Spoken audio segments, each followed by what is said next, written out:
datang mewakili suara seluruhnya. Jangan merasa begitu. Baik, selama sebulan saya pulang merenung bulan depan apa kira-kira yang baik yang saya ingin sampaikan kepada Bapak Ibu.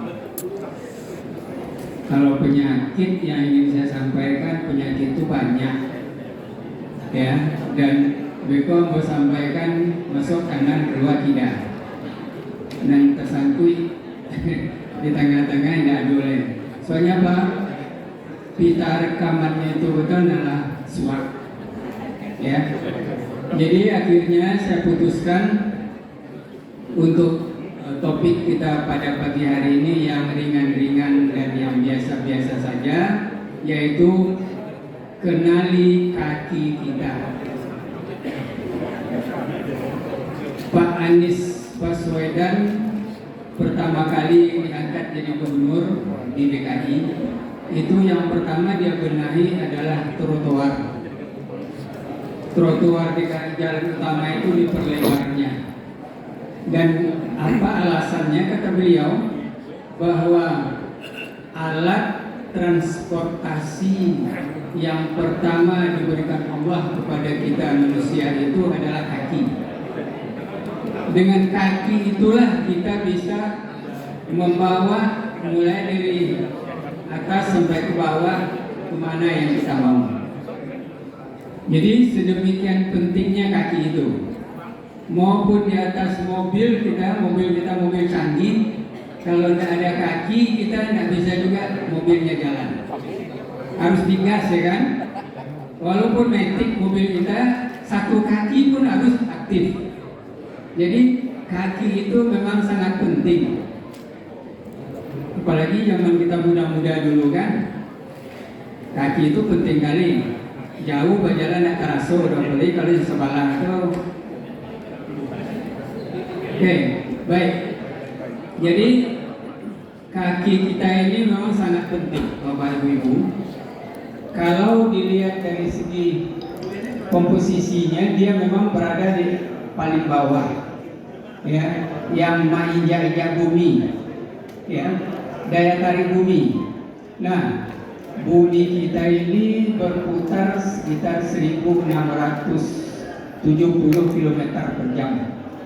Dan kemudian supaya kita yang hidup di atas bumi yang berputar ini tidak kepalan tiang keluar angkasa, ada putaran yang kuat, ada daya gravitasi.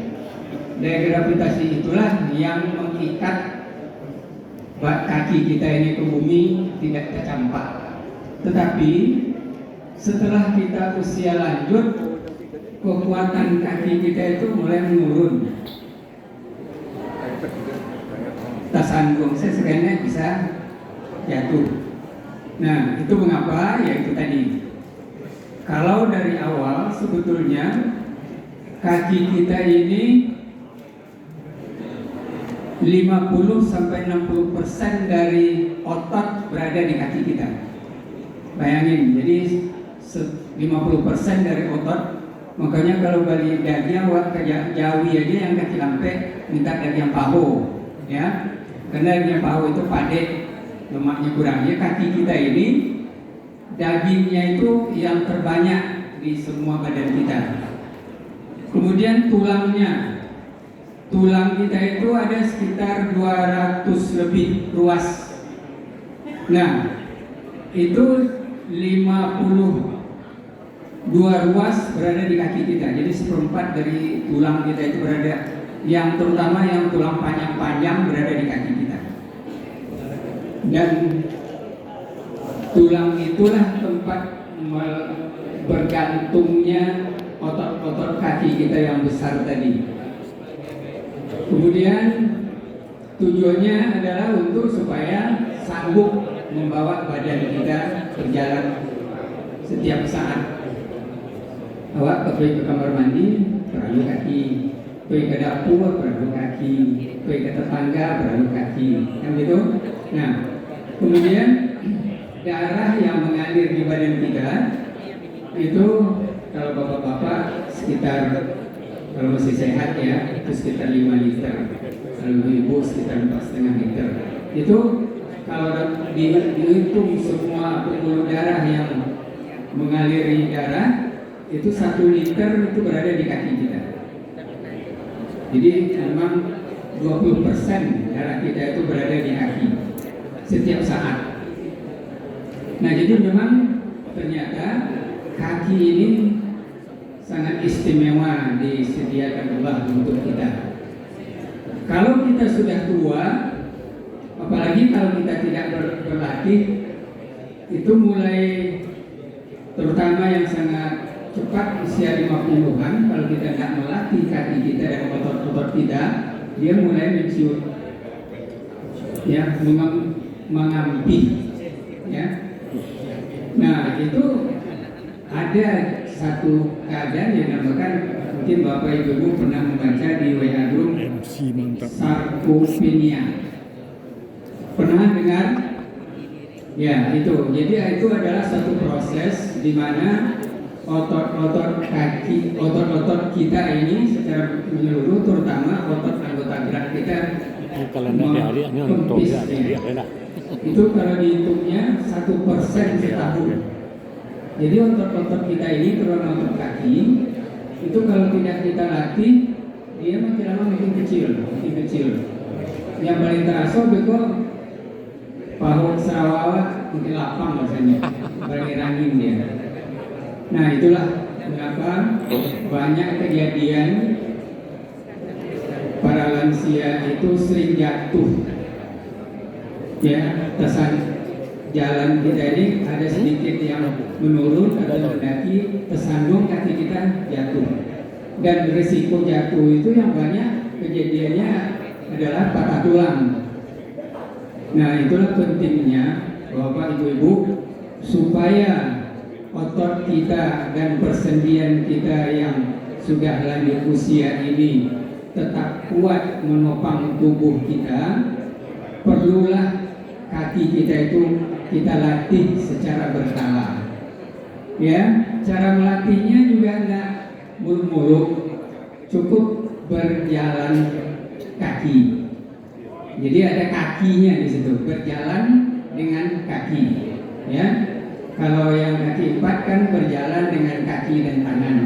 Tapi dia tidak ada tangannya, kaki aja keempat-empatnya. Berjalan 4 kaki. Kalau kita berjalan 2 kaki. Kalau yang sudah cacat berjalan 1 kaki.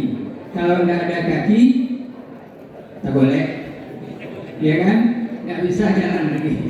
Orang yang menolong kita atau pakai kursi roda. Nah, jadi mumpung anggota NKCD yang datang setiap bulan ke sini masih berjalan dengan 2 kaki, maka rawatlah kaki itu. Cara merawatnya memang tidak mulu-mulu, tidak sulit-sulit. Sayangi sebelum tidur, rosok-rosok dulu. Ya, terima kasih ya kaki.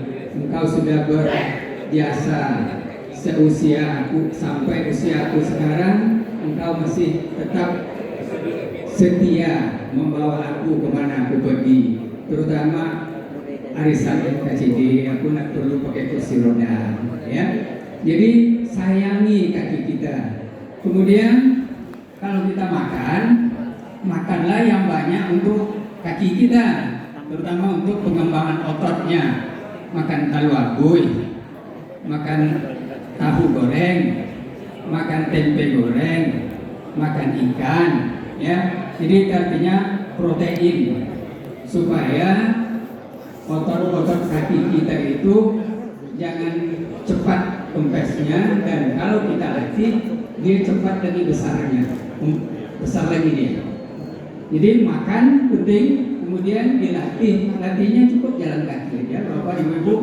Sekarang NKCD HPC Sumatera mengadakan program sekali seminggu ada olahraga sambil bersilaturahmi di Stadion Mumbai. Atau kalau yang di kota ada olahraga di Anur atau di Panam, Stadion Panam. Ada pernah dengar nggak Komjaki? Komite Jalan Kaki. Kalau di Mumbai ada Perjaka, Perkumpulan Jalan Kaki. Walaupun yang ikut itu sudah beban-beban tua, tapi dia tetap merasa perjaka. Ya, seperti kata Pak MC tadi, mereka itu bersemangat. Ya, jadi kita, biarlah tubuh kita itu dimakan masa, dimakan perjalanan hidup di bumi kita, tapi yang semangat kita itu tetap harus semangat, ya. Karena semangat itulah satu-satunya power yang harus kita bina terus. Kalau kita bersemangat bangun pagi pun subuh itu capek ya, semangatnya. Apalagi kalau ada, kan selalu dulu saya bilang bahwa walaupun kita sudah pensiun, terutama bapak-bapak, kita itu harus memasang motivasi, besok itu saya mau apa ya, besok saya mau apa ya, besok saya mau apa. Jangan besok mengalahkan juga ya, tidak lama pensiun berhasil. Nah itu udah mundur semangat kita jadinya. Jadi besok itu saya mau olahraga. Kalau sekali seminggu dikoordinir oleh HPC Sumatera, yang 3 kali, ya taruhlah seminggu itu olahraga 3 kali saja. Yang 1 kali sama-sama, yang 2 kali boleh di rumah. Kalau kita tinggal di camp, di kompleks, yang boleh di rumah kita, ada lagi komunitas kecil, kawan-kawan kita berolahraga. Memang olahraga sendiri itu kadang-kadang bosan. Harus ada kawan-kawan sambil mota. Ya kan, ada yang hobinya sambil olahraga pakai headphone sambil nyanyi. Nanti ikut irama nyanyi sambil jalan itu dia joget-joget sendiri. Orang lihat itu orang tua, orang gaya lagi low katanya kan. Tapi dia kena dengar nyanyinya sambil balik kan, apa coba? Bola balik. Tabale belo. Jadi ikut irama dia ikut pula goyang-goyang gitu. Nah, apa dilihat orang gitu, itu orang tua istimewa katanya kan. Tetap dia bersemangat. Nah, itu yang penting Bapak Ibu, bahwa kita itu memang Allah itu merahasiakan nomor cabut kita. Tapi untuk pengetahuan kita bersama, saya sudah mendapat kiriman biasa lah, yang mencatat nomor cabut Pak Jenal Salam. Tapi karena beliau saat ini urusan MC juga di Jakarta, MC-nya Malengah 7, tapi pekerjaan dia mencatat nomor cabut tetap dijalankan. Jadi untuk sampai saat ini kami selalu, saya minta dalam setahun itu rata-rata berapa sih anggota pensiunan ini yang dapat nomor cabut. Nah ini sampai dengan bulan November ini pensiunan HPC keseluruhan itu sudah 93 orang. Kemudian itu kalau yang istri 67. Jadi banyak janda. Kalau khusus di Pekanbaru, yang bapak-bapak dapat nomor cabut 6, tapi ibunya cuma 2. Jadi ada 4 janda tercipta bulan ini. Nah itu masuk daftar lah, ya. Siapa tahu kalau jodoh masih ada kan. Baik, ya itu kondisi keadaan kita saat ini. Jadi kalau 93 sampai dengan November menjelang akhir tahun mungkin di Kajiado 100. Nah, tapi awak nak jalan tahu lah, mudah-mudahan lah ya. Nah, cuma ada istimewanya yang saya catat, yang kami catat, bahwa sekian banyak yang sudah dapat nomor cabut kawan-kawan kita yang sudah menyelesaikan tugasnya di dunia itu tidak ada yang dari kita NKCD. Itu yang agak heran, Bu. Alah mengkonyo Israel tunggu sagan yang kawan ya. Mungkin karena waktu masih bersemangat, ya. Silaturahmi awak kue, atau mungkin dosa awak banyak, sehingga dia kesempatan untuk menghapus dosa. Silaturahmi bersalam-salaman, daripada kita singgung dengan yang terlalu ke bawah memaafkan, kan? Oke, tapi ya suatu keistimewaan untuk kita. Lagi mumpung kita masih hidup, mari kita tetap sehatkan badan kita. Jangan kita nanti tergantung kepada orang lain. Begitupun kita sini tidak perlu ditolong orang, tidak perlu pakai sepatu roda. Maka itu target kita ke depan. Jadi menjelang bulan depan, insya Allah kita masih ada acara silaturahmi seperti ini. Kita tetap sehat, kita bisa hadir. Kita masih bisa ketemu kawan-kawan dan makan bersama. Setuju? Setuju. Baik, terima kasih karena Pak Ustadz sudah datang kayaknya. Terima kasih. Saya kira. Ya.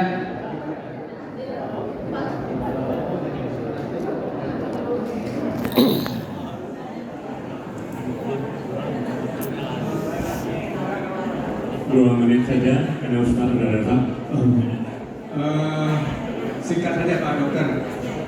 Tadi kita harus menjaga kaki, salah satunya adalah dengan berjalan. Nah sekarang untuk nenek-nenek dan atu-atu sekarang ini, itu ukurannya seperti apa?